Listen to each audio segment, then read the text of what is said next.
நாட்டின் 76வது குடியரசு தின விழா வரும் 26ஆம் தேதி நாடு முழுவதும் கொண்டாடப்பட உள்ள நிலையில் சென்னை மெரினா காமராஜர் சாலையில் ஒத்திகை நிகழ்ச்சியானது நடைபெற்று வருகிறது.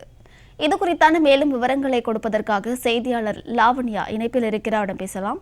வணக்கம் லாவண்யா, இந்த ஒத்திகை நிகழ்ச்சி தொடர்பான முழு விவரங்கள். வணக்கம். 76வது குடியரசு தினத்திற்கான 3ஆம் அணிவகுப்பு ஒத்திகை நிகழ்ச்சி உழைப்பாளர் சிலை அருகே இன்று நடைபெற்றது.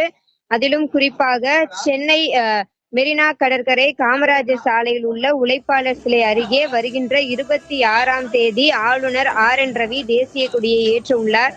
அதனை முன்னிட்டு 3 நாள் ஒத்திகை நிகழ்ச்சிகள் ஜனவரி 20, 22, 24 ஆகிய தேதிகளில் நடைபெறும் என அறிவிக்கப்பட்ட நிலையில் குடியரசு தின விழாவிற்கான அந்த ஒத்திகை நிகழ்ச்சிகள் எல்லாம் காவல்துறையினுடைய கண்காணிப்பில் நடைபெற்றது.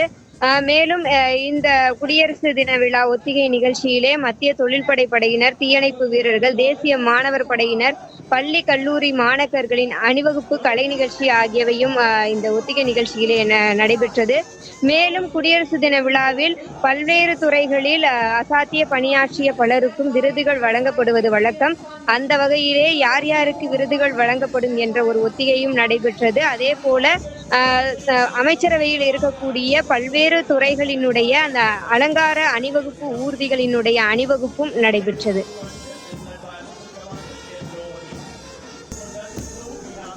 விவரங்களை வழங்கியமைக்கு நன்றி லாவண்யா.